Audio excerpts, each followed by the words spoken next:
Good afternoon. A man is in hospital after an early morning shooting in Kensington Market. Police say the incident appears to be targeted. They are now asking for the public's help in locating the shooter. CTV Sean Leithong is live at the scene this noon hour with the latest. Sean.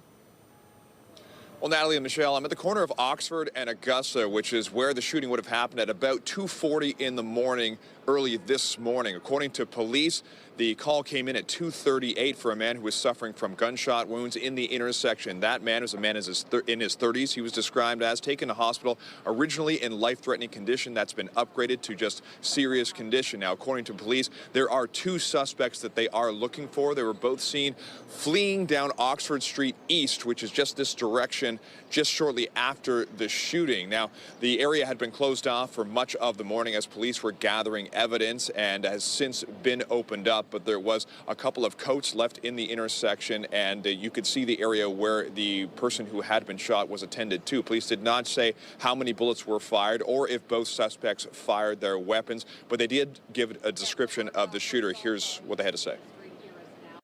The suspect information we have available at this time is two male suspects. We're seen fleeing the area on foot, and were last seen eastbound on Oxford Street. The descriptions provided by witnesses are two male black, one wearing a white jacket wearing jeans, and the second one wearing a black jacket. Now, police are asking anybody who may have any footage. We know there was a winter solstice party here last night that would have wrapped up just a couple of hours before the shooting. They have obviously been canvassing the area, and there are a lot of cameras along both Oxford and Augusta Street which may have captured the shooting, but police are still asking for any help in their investigation. Reporting live, I'm Sean Leithong. Natalie, Michelle, send it back to you. Thank you, Sean.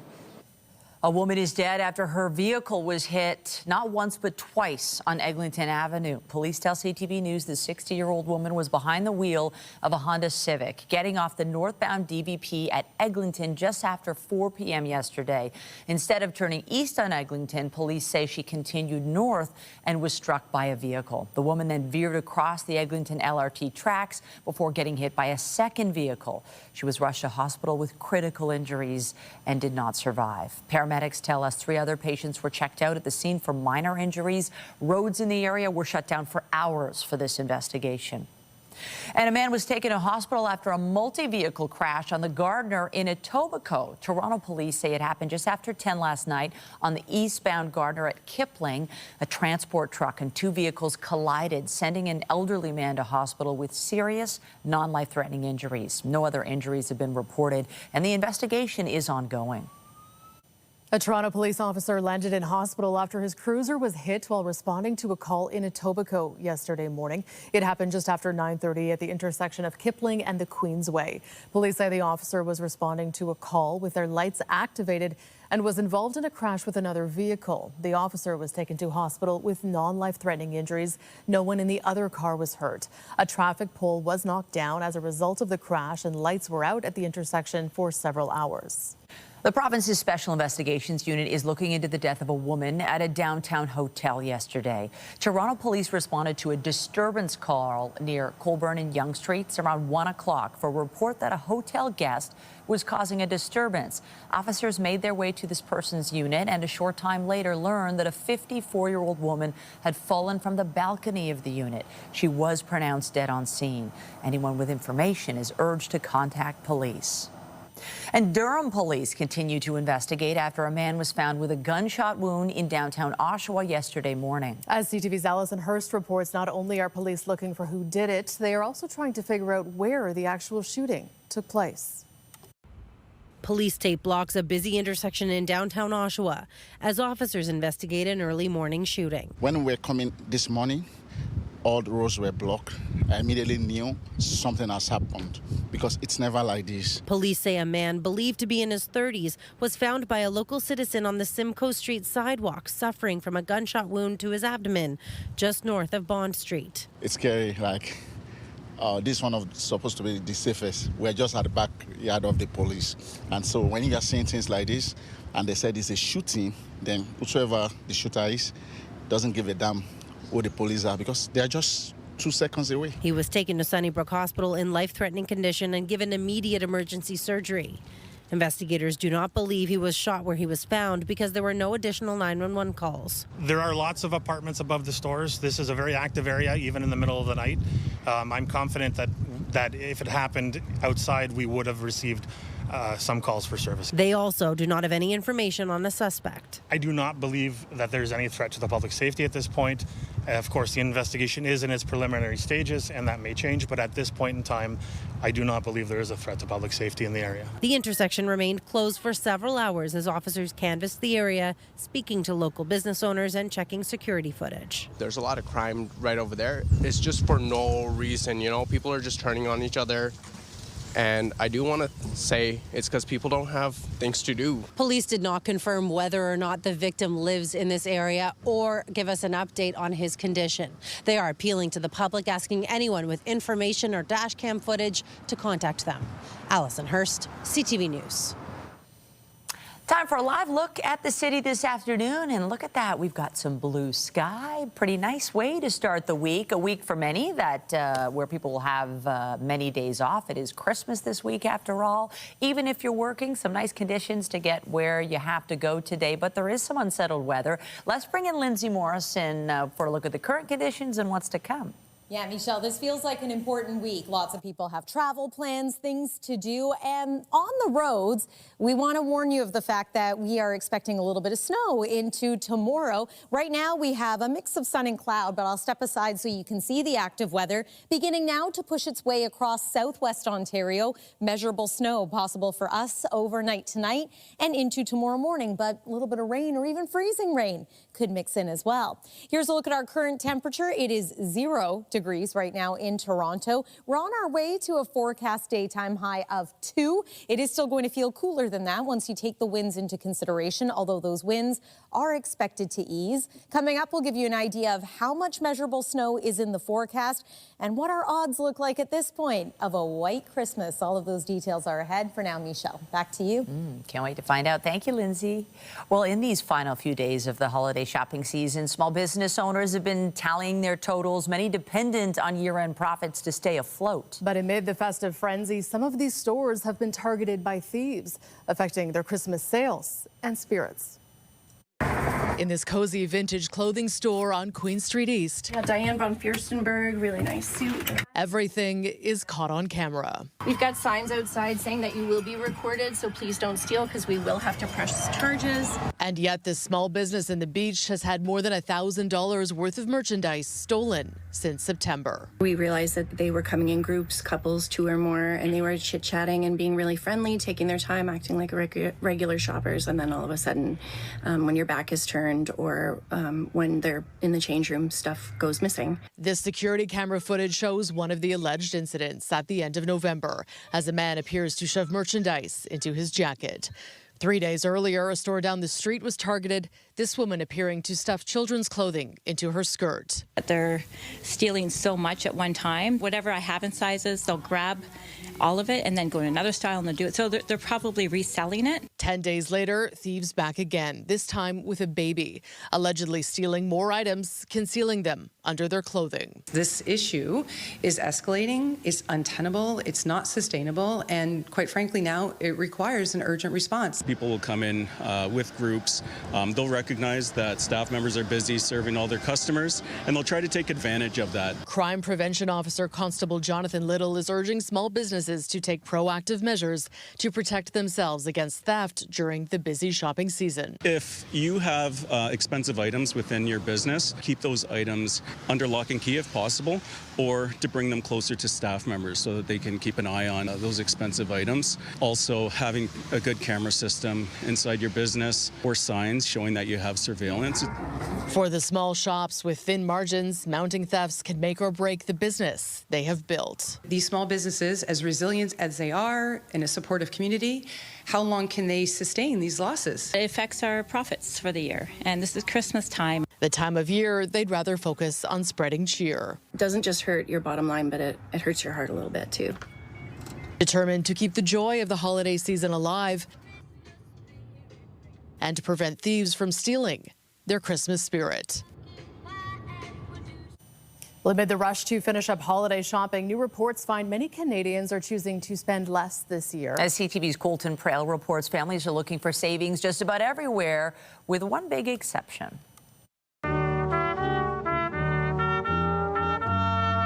It's the season of giving. Merry Christmas! But some Canadians find themselves giving less.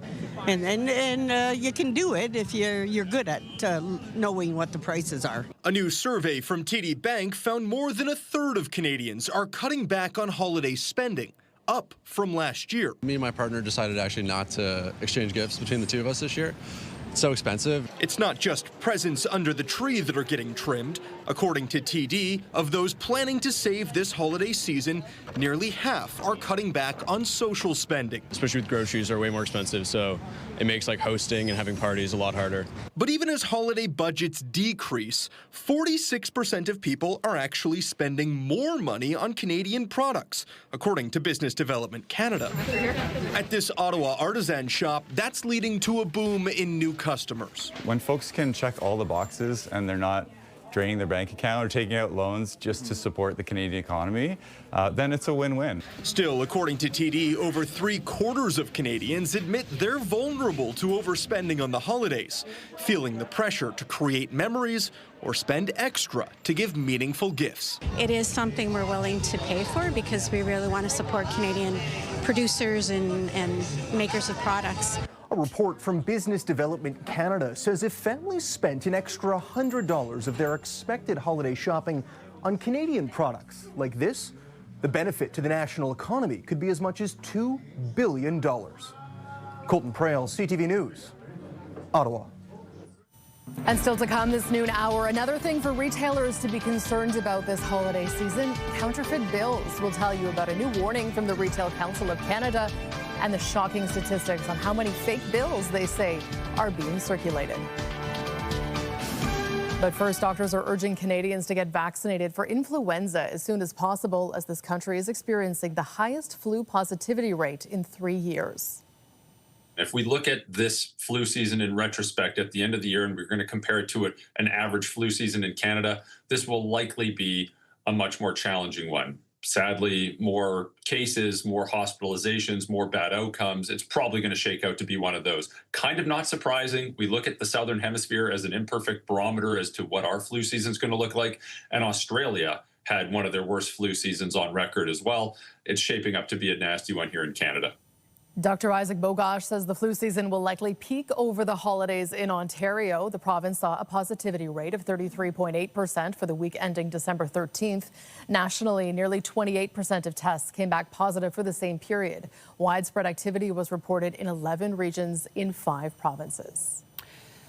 U.S. and Ukrainian officials are calling their latest talks constructive and productive. It was part of an ongoing effort to end the nearly 4-year war. The White House says its shared priority with Kyiv is to stop the killing, ensure guaranteed security, and create conditions for Ukraine's recovery. President Volodymyr Zelensky says they discussed possible timeframes for specific decisions. A Kremlin envoy also said separate talks with American officials were constructive. The U.S. has confirmed its Coast Guard is pursuing another sanctioned oil tanker in the Caribbean Sea. It comes after the Trump administration announced Saturday it had seized a tanker for the second time in less than 2 weeks. The Americans have accused Venezuela of trafficking in what they call stolen oil. Donald Trump has demanded the South American country return assets it seized from U.S. oil companies years ago. The president has also threatened a blockade of Venezuela. Meanwhile, the appointment of a special U.S. envoy to Greenland has resulted in some pushback from Europe. What I can say about the EU position is the following, which has been our long-standing position on the matter, that preserving the territorial integrity of the Kingdom of Denmark, its sovereignty and the inviolability of its borders is essential for the European Union. Louisiana Governor Jeff Landry has been chosen for the role, but the prime ministers of Denmark and Greenland are demanding respect for their territorial integrity. They issued a joint statement saying, quote, "You cannot annex another country, not even with an argument about international security." The announcement caused a new flare-up of tensions over Washington's interest in the semi-autonomous territory of Denmark. In the UK, police declared a major incident after a sinkhole opened up under a canal. The collapse drained part of the canal, leaving several narrowboats stranded. Drone footage broadcast by Sky News showed at least 2 boats inside the roughly 50-meter by 50-meter sinkhole, and others stranded in shallow waters with nearby land flooded. Emergency services in the English county of Shropshire have asked people to avoid the area. No injuries were reported, and about a dozen people were evacuated from boats nearby. Debate gave way to a free-for-all during the final day of budget talks in the Turkish parliament.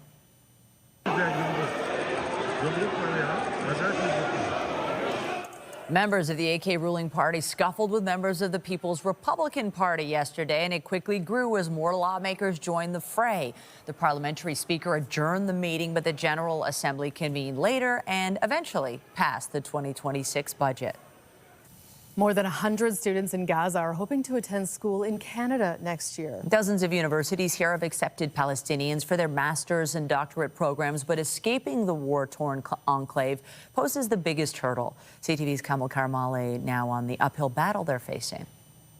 And I'm standing now in front of the remains of my home and my memories. This pile of rubble is all that remains of Shima Arafa's home in Gaza. But instead of living here, she's supposed to be here at the University of Alberta after getting accepted to its Masters of Science program. I can't describe my happiness at this moment. It's my glimmer of hope for me to continue my higher education. But that glimmer darkened when she found out she couldn't get the paperwork done to get her visa, specifically the fingerprints and photo, because there's nowhere in Gaza to get that processed. I feel so disappointed and anxious because all my future depends on this moment. Rahman Razek also got accepted to the same school and has run into the same problem. I want to complete my studies to help my community. We fully intend to return to Gaza after completing our education to rebuild our city again. Good morning. Advocacy groups held a press conference earlier this month. They say there's roughly 130 students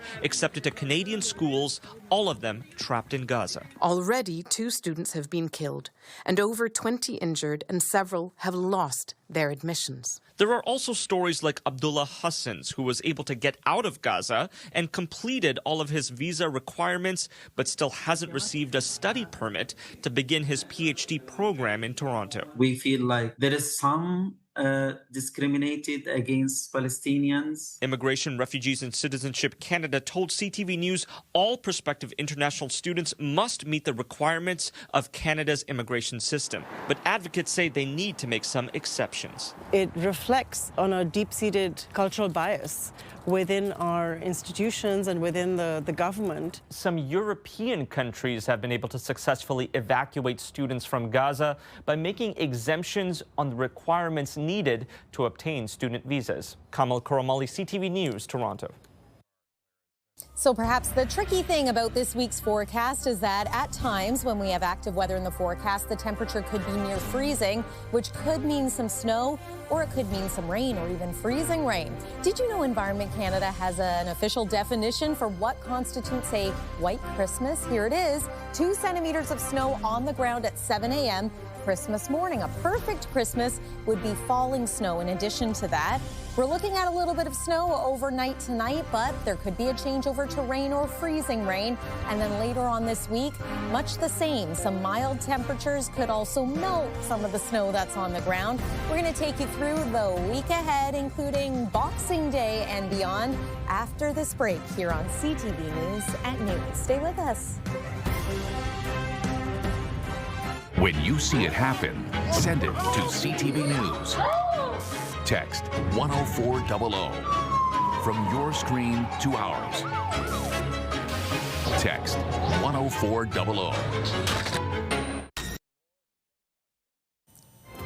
Welcome back. Well, it was the first official day off for the holiday break for kids not in school today. No snow on the ground for them to play, but a lot of beautiful sunshine this morning. Oh, love the sunshine. And now we're into winter, right, officially. So hopefully we want the right Christmas, but we also want to be able to get to see our loved ones. So we need the perfect forecast, Lindsay. I know. No pressure, right?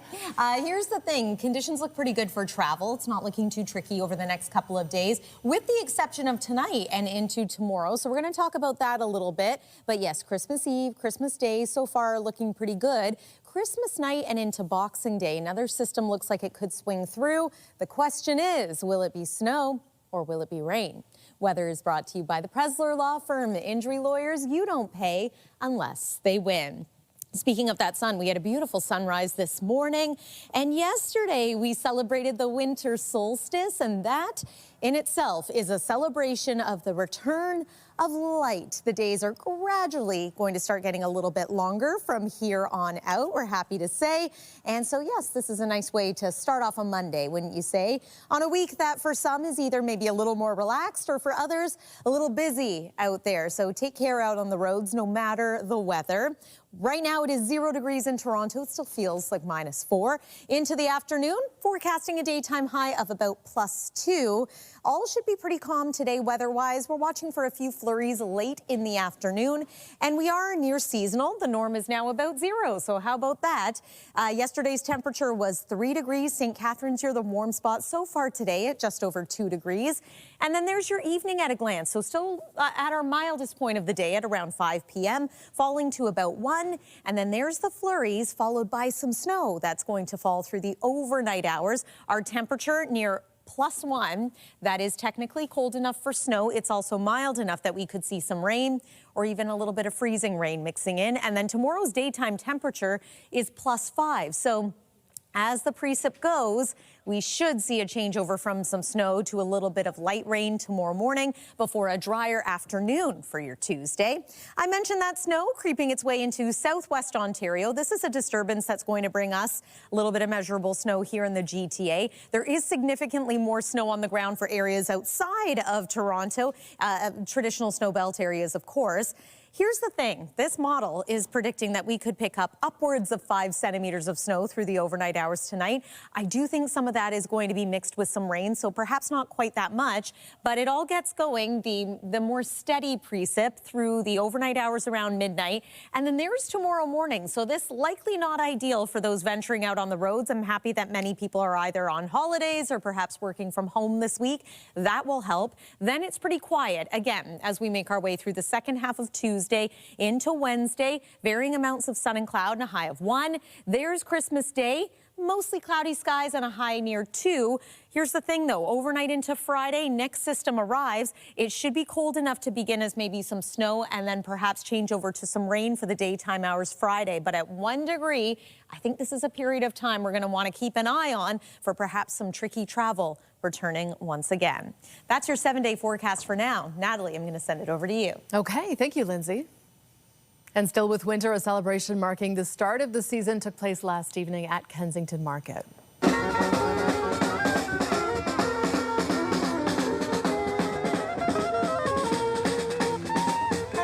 The annual Winter Solstice Festival kicked off at Augusta and Oxford. It featured live music, theater, storytelling, and spoken word performances by local artists. Handmade lanterns were available for purchase to help add a warm glow to the festivities. We're actually loving it. My cousin is from Edmonton, and we wanted to tour him around the city of Toronto and show him our city. And right here at the festival, and we love the music, the drums, like we can really feel it in our body, and the colors is just amazing. And I feel like everyone has a chance to experience this beautifulness. It's really bright. It brightens up the winter solstice, especially from Edmonton. It gets really dark, so it's nice seeing the light here. So it's really nice. This was the 36th year for the event, which is a fundraiser for Red Pepper Spectacle Arts, a nonprofit community arts organization. Animals at the Berlin Zoo are celebrating the festive season this month. Pandas, porcupines, lions, and camels are being treated daily with Advent-style snacks and Christmas tree-shaped goodies and other special holiday treats. Staff say the tradition adds a playful, festive twist to the animals' routine. The North York Harvest Food Bank is getting a helping hand thanks to Purolator. The company donated one of its retired delivery trucks this morning. The truck, which will help deliver donations and hot meals to communities in need, is one of 8 that Purolator has donated to food banks across Canada. It comes at a critical time for food banks and people who rely on them, with dozens of volunteers busy filling boxes for the holidays at North York Harvest this morning. With 1 in 10 Torontonians relying on the food bank, this truck is needed more than ever. And actually, we just had a $20,000 repair bill for one of our trucks, so this truck is coming at exactly the right time. Purolator Tackle Hunger has been our community priority for over 23 years now, and one of the ways that we're able to give back in the season of giving is by helping food banks tackle one of the biggest challenges and costs that they face right now, which is transportation costs. So by being able to donate refurbished Purolator curbside trucks right now is a great way for them to be able to deliver for the communities, the individuals and the families that need them right now. GO train service has resumed on Lakeshore West Line after a weekend closure, but there are still some scheduling adjustments for the holidays. For those heading into the office this week, GO trains are operating on a holiday schedule, but there will be extra service on Christmas Eve to help riders get home earlier. And starting today, train schedules will be adjusted to match seasonal demand, with regular service returning January 5th. Some GO bus routes will also see changes for the holiday season, with regular service back on January 3rd. In the meantime, the TTC will be adjusting service on some routes this holiday season. Some extra bus trips that operate to get students to secondary schools will be paused until January 5th. Riders can visit the transit agency's website to check the updated schedules, with further changes taking effect during the week. After the break, we'll sit down with Toronto's top cop to talk about the year that was and his plans to keep the city safe in the year ahead. Stay with us.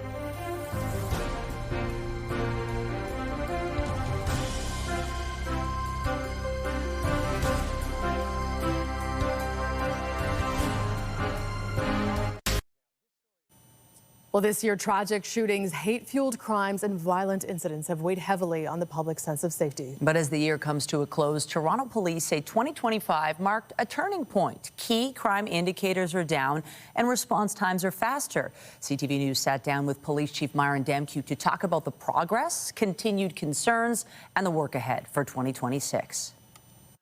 The continued investment is paying off. Looking back on 2025, Toronto Police Chief Myron Demkiw is cautiously optimistic. And as the year is coming to a close, there's a lot to look at from a safety perspective that has gone in the right direction. Homicides are down nearly 54% compared to last year. The number of shootings and firearm discharges dropped significantly. Auto thefts are down nearly 27%. Break-and-enter crime declined 11%, although the reduction in crime does follow a notably violent 2024. We are in the midst of a multi-year hiring plan, which has allowed us to put more police officers into key roles, and that's paying dividends, and we're seeing the results of that, certainly in some of our crime statistics. The more than 8,200-member police service includes just over 5,500 police officers, and there's a request to hire more. A growing team, Chief Demkiw says, allows them to get to scenes faster. 2 years ago, the average response time for a Priority 1 call was 20 minutes. Today, it's down to 13 and a half. I would suggest, as a lifelong Torontonian, 13 and a half minutes is not the standard. We have work to do still. One of his biggest concerns is youth crime. We are seeing more and more young people involved in very, very violent events. People being apprehended with illegal firearms. The number of youths being apprehended is growing at a very significant rate.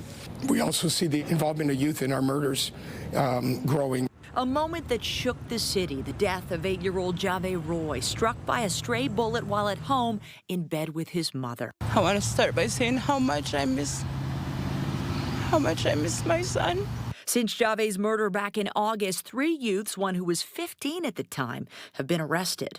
It's hard not to look back at the year and not think of young Jave, 8-year-old child killed by a stray bullet. In those moments, you're the chief, but I'm also a father who raised kids in our city and not very far from that neighborhood.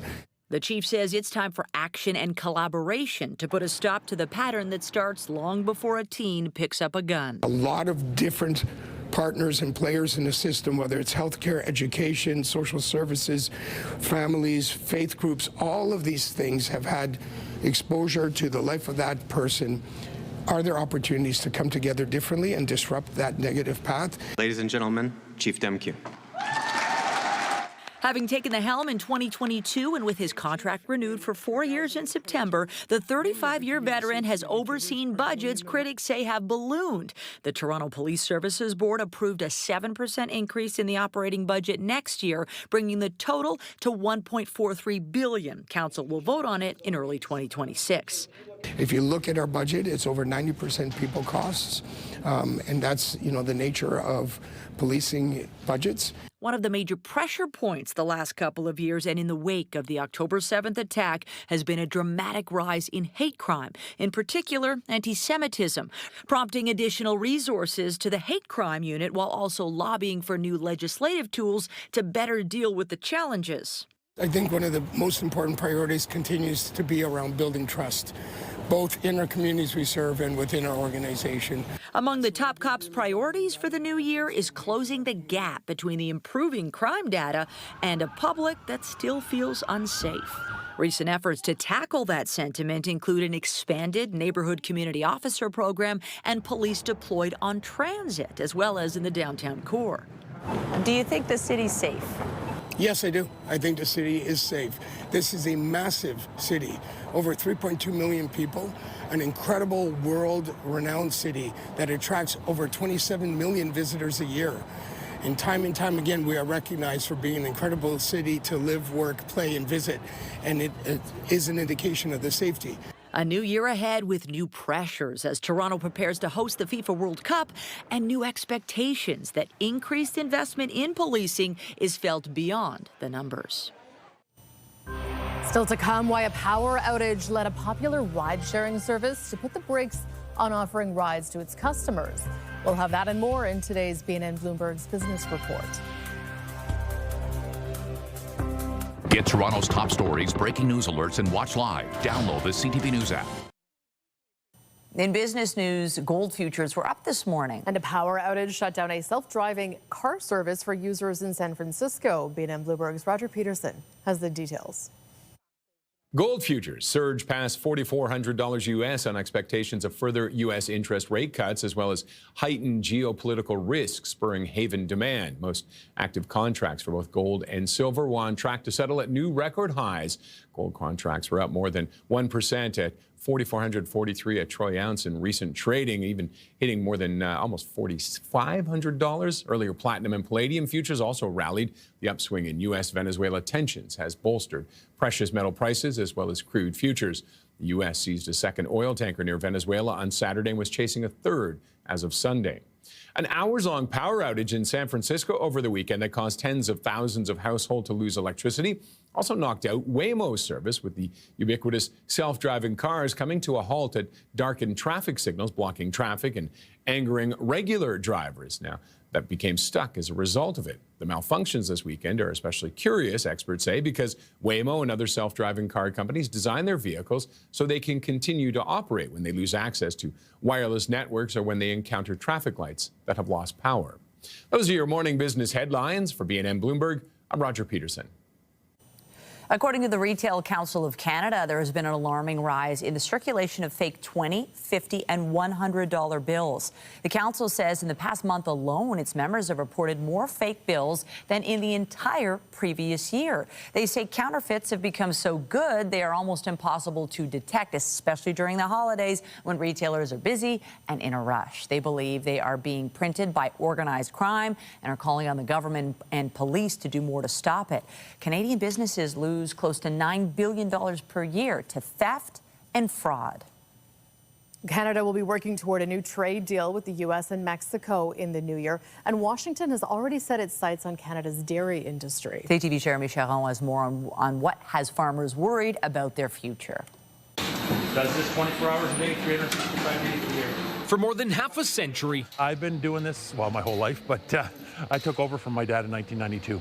Dairy farmers like Peter Reuter have been protected. When you drive by my farm, know that behind the door there's a farmer like me producing the milk to their standards that they want, healthy, pure, and local. Canada's supply management system means the industry and its producers are afforded certain safeguards. Quotas and minimum price guarantees ensure stability and predictability. Supply management also protects the domestic market, limiting import access. It's not competing against the American producer. It's competing against American subsidies. But in dairy farms like this one across the country, there is a sense of uncertainty. Concern over what CUSMA renegotiations in 2026 could mean for the system that local producers have long been accustomed to. There comes an end point where it's not worthwhile to, give up that much market share. So we can't give up more. This week, U.S. Trade Representative Jamieson Greer told Congress the dairy industry would be a priority in upcoming trade negotiations. Under the current agreement, the U.S. gets tariff-free access to about 3.5% of Canada's dairy industry. They're pushing to expand that. Prime Minister Mark Carney has repeatedly said supply management will never be on the table in negotiations, a position he stood by when asked Friday. Not on the table. We'll continue to protect supply management. In a statement to CTV News, the president of the Dairy Farmers of Canada says they expect this commitment to be honored as the CUSMA review process continues.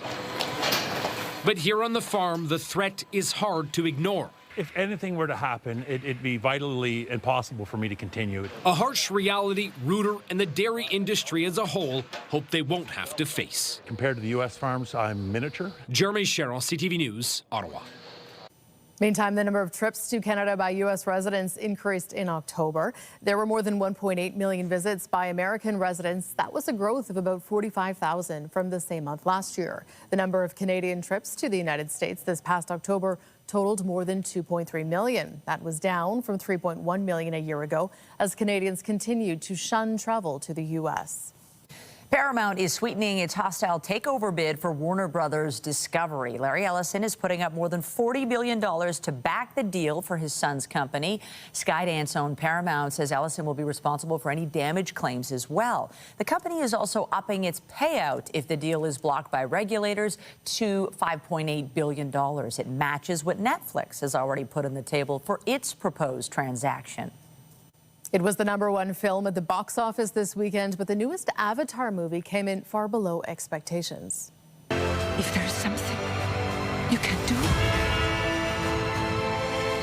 then you must do it. Avatar Fire and Ash debuted with $88 million U.S. across North America. Analysts had predicted an opening weekend of as much as $125 million at an estimated budget of $400 million. This was followed by the animated biblical adventure David, which had around $20 million in ticket sales. The film adaptation of The Housemaid, starring Sydney Sweeney and Amanda Seyfried, was the right behind with $19 million to secure third. Niagara, the Lake's iconic theatre festival is coming to Toronto. The Shaw Festival will take up a 3-year artistic residency at Toronto's Harbourfront Centre starting next year. It will mark the Shaw's first entry into the busy theatre scene on this side of Lake Ontario. The reason for the change in scenery? Well, one of the festival's regular venues, the historic Royal George Theatre, is undergoing a rebuild. The company will also continue its operations in Niagara region. Toronto-based productions are set to start in October. In sports, the Raptors are hoping to get back in the win column visiting the Brooklyn Nets. 4 seconds, quick. Back-to-back threes. Huge. It was a tight race throughout the game, with the Raps maintaining a slight lead in the second, but the Nets fought back, winning the game 96-81. This is the Raptors' second straight loss. The team is back on the court tomorrow, visiting the Miami Heat. On the ice, the struggling Maple Leafs were back in action last night, visiting the Dallas Stars. Digging down the ice, Lawton on the way, scores! Scott Lawton as the penalty expired. Scott Lawton was the only Leaf to find the back of the net, scoring his 4th goal of the year. Toronto gave up 4 goals in the third, en route to a 5-1 loss against the Stars. The team will look to put an end to a 3-game losing streak tomorrow against the Pittsburgh Penguins.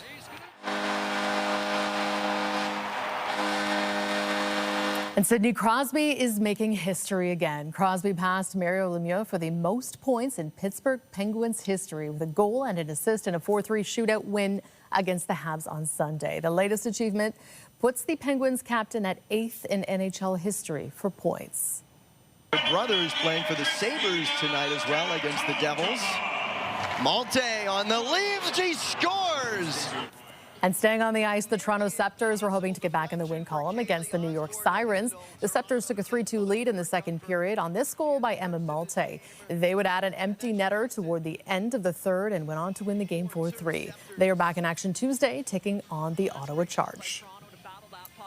A retired NHLer has been given the green light to bring his horse-drawn carriage business to Saskatoon. As Alison Bamford explains, it is part of a greater passion the hockey player has leaned on in tough times. Pretty hungry. Extra bales for the horses on days when it's extra cold. That's a little chilly, hey? Rich Pilon spends hours caring for his animals, feeding, grooming, and training. Right now with the young horses, it's getting them to pull their own weight. Pilon played 15 years in the NHL, almost entirely for the New York Islanders, retiring in 2001. Now he runs his own horse-drawn carriage business. That was kind of our hobby and pastime, was horses. So I've grown up around the horses pretty much since I've been a little guy. For 2 years, he's cut through red tape trying to get a business license in Saskatoon. You've spoken here before. This week, he was finally approved for a temporary permit. It's an amazing thing that I get to do and be part of. As much as I'm getting paid to be there, it's still amazing to see that these people are having such a good time. More than that, Pilon says this is how he heals. Here you go.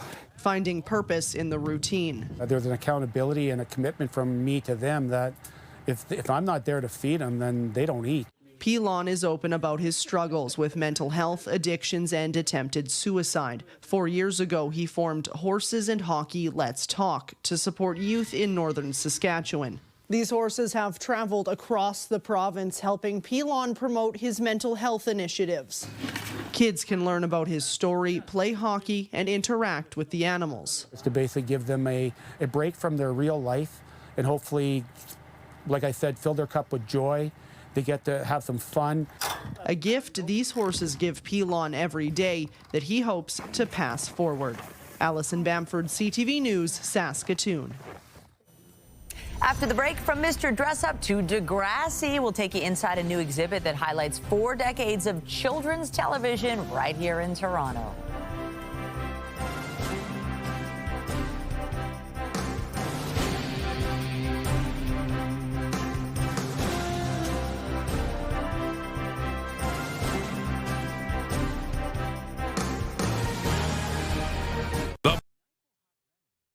Finally, this noon hour, if you're looking to take a trip down memory lane, an exhibition featuring decades of kids' television history may be the place for you. As CTV's Baird reports, the exhibition is making a return appearance in the city, much to the delight of those who remember all those old shows.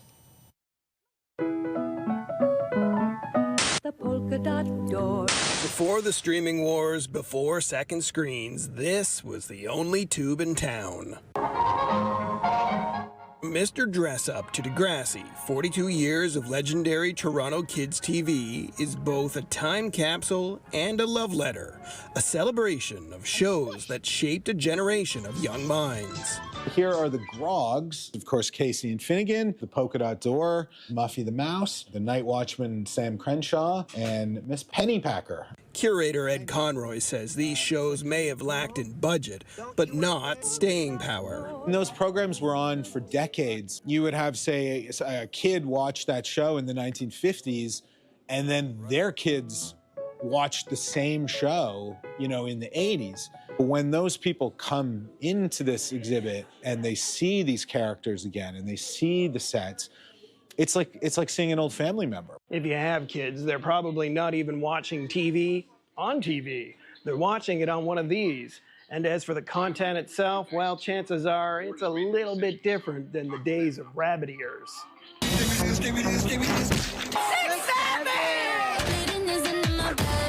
You might be tempted to think 20th century content was simpler. The simple truth, shows like Degrassi and today's special tackled social issues decades before terms like safe spaces and trauma had even been invented.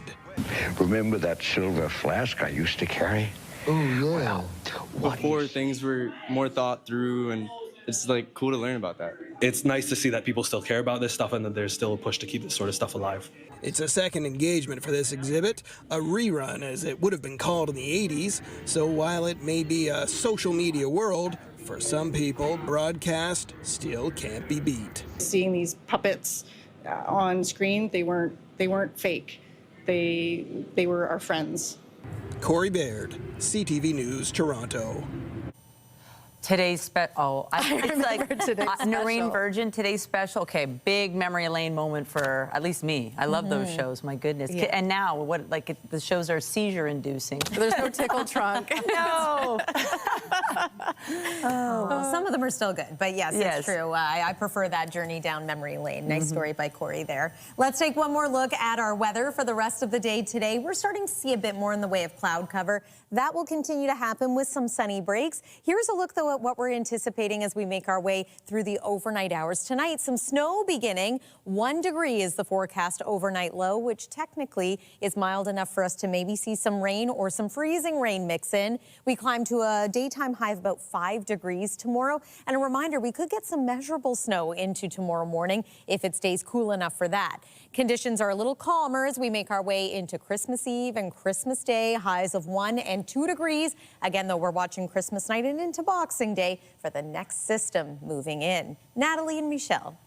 Thank you, Lindsay. That is CTV's News at Noon. Remember, you can get Toronto's breaking news all day long on CP24 and on our website, ctvnewstoronto.ca. For Lindsay Morrison and the whole team here, have a pleasant afternoon. I'm Michelle Dubé. And I'm Natalie Johnson. Be sure to join us later for CTV News at 5 and 6 o'clock.